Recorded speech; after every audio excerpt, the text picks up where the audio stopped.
ನಮಸ್ಕಾರ ಸಿಂಹ ರಾಶಿಯ ಬಂಧುಗಳೇ, ನಮ್ಮ ಜ್ಯೋತಿಷ್ಯ ಚಾನೆಲ್ಗೆ ನಿಮಗೆಲ್ಲರಿಗೂ ಆದರದ ಸ್ವಾಗತ.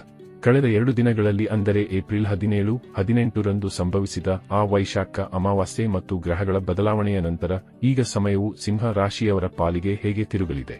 ಏಪ್ರಿಲ್ 19 ಮತ್ತು 20ರ ಈ 2 ದಿನಗಳು ನಿಮ್ಮ ವೃತ್ತಿ, ಹಣಕಾಸು ಮತ್ತು ವೈಯಕ್ತಿಕ ಜೀವನದ ಮೇಲೆ ಯಾವ ರೀತಿಯ ಪ್ರಭಾವ ಬೀರಲಿವೆ ಎಂಬುದನ್ನು ನಾವು ಇಂದು ವಿಸ್ತಾರವಾಗಿ ಚರ್ಚಿಸೋಣ. ವೈದಿಕ ಜ್ಯೋತಿಷ್ಯದಲ್ಲಿ ತಿಳಿಸಿರುವಂತೆ ಅಮಾವಾಸ್ಯೆಯ ಆ ಸಿದ್ಧ ದಿನದ ಪ್ರಭಾವವು ಇನ್ನೂ ಮುಂದುವರಿಯುತ್ತಿದ್ದು, ಸಿಂಹ ರಾಶಿಯವರಿಗೆ ಈ ಸಮಯವು ಅತ್ಯಂತ ನಿರ್ಣಾಯಕವಾಗಿದೆ. ಈ 2 ದಿನಗಳಲ್ಲಿ ನಿಮ್ಮ ರಾಶ್ಯಾಧಿಪತಿಯಾದ ಸೂರ್ಯದೇವನು 9ನೇ ಮನೆಯಲ್ಲಿ ಉಚ್ಚನಾಗಿರುವುದರಿಂದ ನಿಮ್ಮ ಅದೃಷ್ಟದ ಬಾಗಿಲುಗಳು ಹೇಗೆ ತೆರೆಯಲಿವೆ ಎಂಬುದನ್ನು ತಿಳಿಯಲು ಈ ವಿಡಿಯೋವನ್ನು ಪೂರ್ತಿ ನೋಡಿ. ವಿಡಿಯೋ ಪ್ರಾರಂಭಿಸುವುದಕ್ಕೂ ಮುನ್ನ ಎಂದಿನಂತೆ ನಮ್ಮ ವಿನಂತಿ ಎಂದರೆ, ನೀವಿನ್ನೂ ನಮ್ಮ ಚಾನೆಲ್ ಸಬ್ಸ್ಕ್ರೈಬ್ ಮಾಡಿಲ್ಲವೆಂದರೆ ಈ ಕೂಡಲೇ ನಮ್ಮ ಚಾನೆಲ್ ಅನ್ನು ಸಬ್ಸ್ಕ್ರೈಬ್ ಮಾಡಿ. ಜೊತೆಗೆ ನಮ್ಮೆಲ್ಲ ವಿಡಿಯೋಗಳ ನಿರಂತರ ಅಪ್ಡೇಟ್ಸ್ಗಳಿಗಾಗಿ ತಪ್ಪದೇ ಪಕ್ಕದ ಬೆಲ್ ಐಕಾನ್ ಬಟನ್ ಕೂಡ ಕ್ಲಿಕ್ ಮಾಡಿ. ನಿಮ್ಮ ಜೀವನದಲ್ಲಿಯೂ ಏನಾದರೂ ಸಮಸ್ಯೆಗಳು ಬಾಧಿಸುತ್ತಲಿದ್ದರೆ ಈ ಕೂಡಲೇ ಸ್ಕ್ರೀನ್ ಮೇಲೆ ಕಾಣ್ತಿರುವ ನಮ್ಮ ಗುರೂಜಿ ನಂಬರಿಗೆ ಕರೆ ಮಾಡಿ ಶೀಘ್ರವೇ ಶಾಶ್ವತ ಪರಿಹಾರ ಕಂಡುಕೊಳ್ಳಿ. ಮೊದಲಿಗೆ ಈ 2 ದಿನಗಳ ಗ್ರಹಗತಿಗಳನ್ನು ಗಮನಿಸೋಣ. ಏಪ್ರಿಲ್ 19 ರವಿವಾರದ ದಿನವಾಗಿದ್ದು, ಅಂದು ವೈಶಾಖ ಮಾಸದ ಶುಕ್ಲ ಪಕ್ಷದ ದ್ವಿತೀಯ ತಿಥಿ ಇರುತ್ತದೆ. ಅಂದು ಚಂದ್ರನು ಮೇಷ ರಾಶಿಯಿಂದ ವೃಷಭ ರಾಶಿಗೆ ಪ್ರವೇಶಿಸುತ್ತಾನೆ.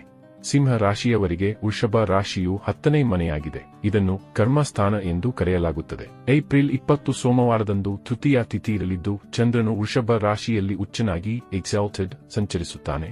ನಿಮ್ಮ ರಾಶ್ಯಾಧಿಪತಿ ಸೂರ್ಯನು ಭಾಗ್ಯಸ್ಥಾನದಲ್ಲಿ ಶುಕ್ರನೊಂದಿಗೆ ಇರುವುದರಿಂದ ಲಕ್ಷ್ಮೀನಾರಾಯಣ ಯೋಗದ ಪ್ರಭಾವವೂ ಇರಲಿದೆ. ಆಕರಗಳಲ್ಲಿ ಹೇಳಿರುವಂತೆ ಈ ಸಮಯದಲ್ಲಿ ಅಮೃತ ಸಿದ್ಧಿಯಂತಹ ಶುಭ ಯೋಗಗಳು ನಿಮ್ಮ ಕೆಲಸಗಳಲ್ಲಿ ಯಶಸ್ಸನ್ನು ನೀಡಲಿವೆ. ಇದು ಈ 2 ದಿನಗಳ ಗ್ರಹ, ನಕ್ಷತ್ರ ಮತ್ತು ಯೋಗಗಳ ಕುರಿತಾಗಿರುವ ಮಾಹಿತಿಯಾಗಿದ್ದು, ಈ ಮಾಹಿತಿಯನ್ನೇ ಆಧರಿಸಿ ಈಗ ಈ ದಿನಗಳ ಕುಂಭ ರಾಶಿಯ ಫಲಗಳನ್ನು ನೋಡೋಣ. ಆರೋಗ್ಯ ಮತ್ತು ಶಕ್ತಿ. ಆರೋಗ್ಯದ ದೃಷ್ಟಿಯಿಂದ ಈ 2 ದಿನಗಳು ನಿಮಗೆ ಅತ್ಯಂತ ಉತ್ಸಾಹಭರಿತವಾಗಿರಲಿವೆ. ಚಂದ್ರನು 10ನೇ ಮನೆಯಲ್ಲಿರುವುದರಿಂದ ಮತ್ತು ಸೂರ್ಯನು ಬಲವಾಗಿರುವುದರಿಂದ ನಿಮ್ಮ ದೈಹಿಕ ಶಕ್ತಿ ಹೆಚ್ಚಾಗುತ್ತದೆ.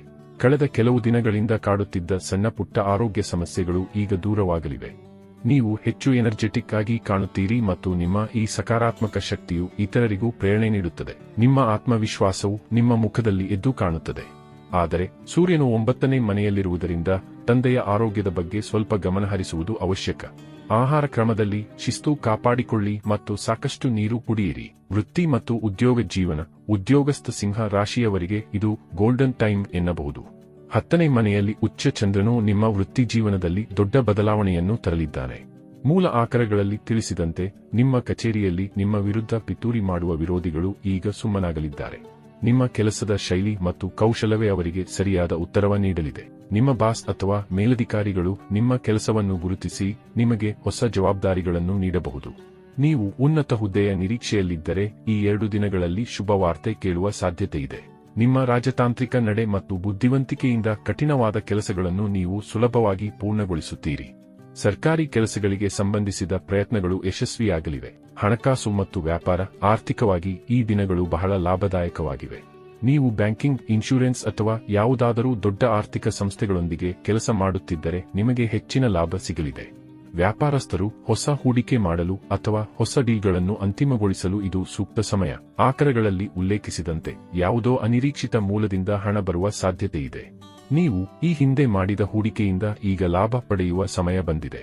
ಆನ್ಲೈನ್ ವ್ಯವಹಾರ ಅಥವಾ ರಫ್ತು ಆಮದು ಕೆಲಸಗಳಲ್ಲಿ ಇರುವವರಿಗೆ ಈ 2 ದಿನಗಳು ಬಂಪರ್ ಲಾಭ ತರಲಿವೆ. ಹಣದ ಸರಿಯಾದ ಬಳಕೆ ಮತ್ತು ಉಳಿತಾಯದ ಕಡೆಗೆ ಗಮನ ಕೊಡಿ. ಕುಟುಂಬ ಮತ್ತು ಪ್ರೇಮ ಜೀವನ. ಕುಟುಂಬದಲ್ಲಿ ಶಾಂತಿ ಮತ್ತು ನೆಮ್ಮದಿಯ ವಾತಾವರಣವಿರುತ್ತದೆ. ಮನೆಯ ಹಿರಿಯರ ಬೆಂಬಲ ನಿಮಗೆ ಸಿಗಲಿದೆ. ಪ್ರೇಮ ಜೀವನದ ವಿಚಾರಕ್ಕೆ ಬಂದರೆ ಆಕರಗಳಲ್ಲಿ ಒಂದು ಕುತೂಹಲಕಾರಿ ವಿಷಯವಿದೆ. ನೀವು ಯಾರನ್ನಾದರೂ ರಹಸ್ಯವಾಗಿ ಪ್ರೀತಿಸುತ್ತಿದ್ದರೆ ಅಥವಾ ಯಾರ ಮೇಲಾದರೂ ಒಲವಿದ್ದರೆ ಈ ದಿನಗಳಲ್ಲಿ ಅವರನ್ನು ಭೇಟಿಯಾಗುವ ಅಥವಾ ನಿಮ್ಮ ಮನಸ್ಸಿನ ಮಾತನ್ನು ಹೇಳುವ ಸಾಧ್ಯತೆಯಿದೆ. ನಿಮ್ಮ ಸಂಗಾತಿಯೊಂದಿಗೆ ಮಧುರವಾದ ಸಮಯ ಕಳೆಯುವಿರಿ. ವಿವಾಹಿತರಿಗೆ ಸಂಗಾತಿಯ ಕಡೆಯಿಂದ ಕೆಲವು ಆರ್ಥಿಕ ಸಹಾಯ ಅಥವಾ ಬೆಂಬಲ ದೊರೆಯಬಹುದು. ಮನೆಯಲ್ಲಿ ಯಾವುದಾದರೂ ಮಂಗಳ ಕಾರ್ಯಗಳ ಬಗ್ಗೆ ಚರ್ಚೆಗಳು ನಡೆಯುವ ಸಾಧ್ಯತೆಯಿದೆ. ಒಟ್ಟಾರೆಯಾಗಿ ಸಂಬಂಧಗಳಲ್ಲಿ ಮಧುರತೆ ಇರಲಿದೆ. ಪರಿಹಾರಗಳು ಮತ್ತು ವಿಶೇಷ ಸೂಚನೆಗಳು. ಈ 2 ದಿನಗಳ ಶುಭ ಫಲಗಳನ್ನು ದ್ವಿಗುಣಗೊಳಿಸಲು ನೀವು ಕೆಲವು ಸರಳ ಪರಿಹಾರಗಳನ್ನು ಮಾಡಬಹುದು. ಅಮಾವಾಸ್ಯೆಯ ನಂತರದ ಈ ದಿನಗಳಲ್ಲಿ ನಿಮ್ಮ ಪಿತೃಗಳ ಹೆಸರಿನಲ್ಲಿ ದಾನ ಮಾಡುವುದು ಬಹಳ ಶ್ರೇಯಸ್ಕರ. ಇದು ನಿಮ್ಮ ಜೀವನದ ಅಡೆತಡೆಗಳನ್ನು ನಿವಾರಿಸುತ್ತದೆ. ಪ್ರತಿದಿನ ಬೆಳಿಗ್ಗೆ ಸೂರ್ಯ ದೇವನಿಗೆ ಅರ್ಘ್ಯ ಅರ್ಪಿಸಿ. ಸಿಂಹ ರಾಶಿಯವರಿಗೆ ಇದು ಅತ್ಯಂತ ಶಕ್ತಿಶಾಲಿ ಪರಿಹಾರವಾಗಿದೆ. ಶಿವನ ಆರಾಧನೆ ಮಾಡಿ ಮತ್ತು ಸಾಧ್ಯವಾದರೆ ಬಡವರಿಗೆ ಆಹಾರ ಅಥವಾ ಬಟ್ಟೆಗಳನ್ನು ದಾನ ಮಾಡಿ. ಇದು ನಿಮಗೆ ಮಾನಸಿಕ ಶಾಂತಿ ನೀಡುತ್ತದೆ. ಸಿಂಹ ರಾಶಿಯವರೇ, ಈ ಏಪ್ರಿಲ್ 19 ಮತ್ತು 20ರ ದಿನಗಳು ನಿಮಗೆ ಹೊಸ ಅವಕಾಶಗಳ ಬಾಗಿಲನ್ನು ತೆರೆಯಲಿವೆ. ನಿಮ್ಮ ಶ್ರಮ ಮತ್ತು ಪ್ರಾಮಾಣಿಕತೆಯ ಮೇಲೆ ನಂಬಿಕೆ ಇರಲಿ. ಈ ವಿಡಿಯೋದ ಮಾಹಿತಿ ನಿಮಗೆ ಇಷ್ಟವಾದಲ್ಲಿ ಲೈಕ್ ಮಾಡಿ ಮತ್ತು ನಿಮ್ಮ ಸ್ನೇಹಿತರೊಂದಿಗೆ ಶೇರ್ ಮಾಡಿ. ಇಂತಹ ಇನ್ನಷ್ಟು ಮಾಹಿತಿಗಾಗಿ ನಮ್ಮ ಚಾನಲ್ ಅನ್ನು ಸಬ್ಸ್ಕ್ರೈಬ್ ಮಾಡಲು ಮರೆಯಬೇಡಿ. ಜೈ ಶ್ರೀರಾಮ್.